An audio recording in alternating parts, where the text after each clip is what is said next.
भारत की इस टेक्नोलॉजी को देख डरा एलन मस्क। अमेरिका में भी मच गया हड़कंप। चीन जैसे देश झुकेंगे अब भारत के सामने। दुनिया में मचेगा अब भारत की इलेक्ट्रिक गाड़ियों का डंका।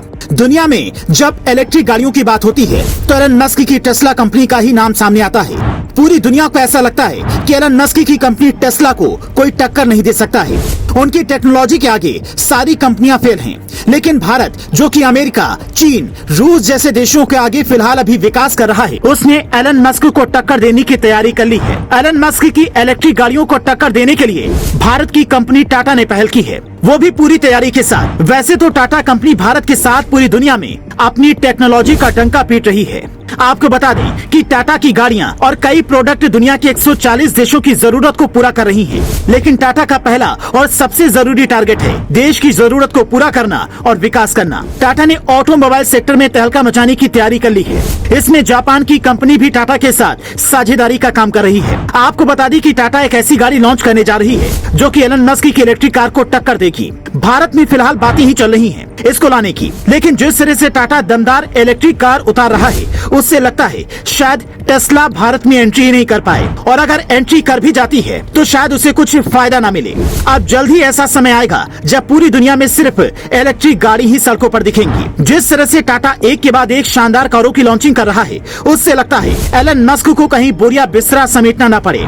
टाटा मोटर्स का छोटा हाथी यानी टाटा के ऐसे मिनी ट्रक का पहले से ही काफी इस्तेमाल हो रहा है, लेकिन अब टाटा मोटर्स ने ऐसे कमर्शियल मिनी ट्रक को इलेक्ट्रिक वाहनों में जोड़ दिया है, जिसके बाद इसे बैटरी वाला ट्रक कहा जा रहा है। आपको बता दें, टाटा पिछले 17 सालों में कमर्शियल व्हीकल्स में एक रहा है।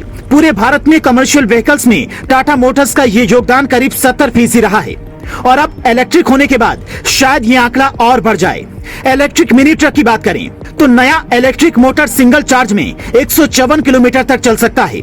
इसमें 21.3 kW क्षमता की बैटरी पैक और 36 bhp पावर जनरेट करने वाली इलेक्ट्रिक मोटर दी गई है। इसमें electric mini truck fast charging option भी आता है। भारत में इलेक्ट्रिक व्हीकल्स की डिमांड कम होने की वजह यह है कि इनकी बैटरी लिथियम आयन को विदेशों से मंगवाना पड़ता है।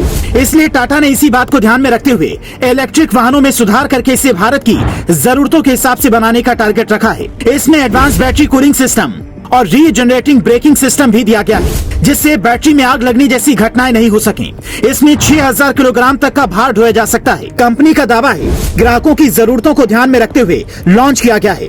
भारत में बड़े पैमाने पर सेमीकंडक्टर का आयात ताइवान, चीन, साउथ कोरिया और जापान से होता है, लेकिन अब भारत आत्मनिर्भरता की ओर बढ़ रहा है और सेमीकंडक्टर के मामले में भी वो आयात कम करना चाहता है। टाटा मोटर्स ने पुष्टि की है कि इसको 2025 तक लॉन्च किया जाएगा। इसके साथ ही इसमें टेस्ला की तरह ऑटोनोमस ड्राइविंग फीचर होगा। इसके अलावा टाटा मोटर्स और इंडियन ऑयल ने मिलकर हाइड्रोजन से चलने वाली बस बनाई है। यह हाइड्रोजन से चलने वाली भारत की पहली बस है। ऐसी परियोजना भारत की मेक इन इंडिया पहल पर रिफ्लेक्ट करती है। ये माइक्रो एसयूवी सेगमेंट में धमाल मचा रही है। इस इलेक्ट्रिक वेरिएंट का लोगों को बेसब्री से इंतजार है। हो सकता है टाटा मोटर्स अगले 2 से 3 वर्षों के अंदर 5 इलेक्ट्रिक को बेहतर लुक और फीचर्स के साथ अच्छी बैटरी रेंज के साथ पेश करे।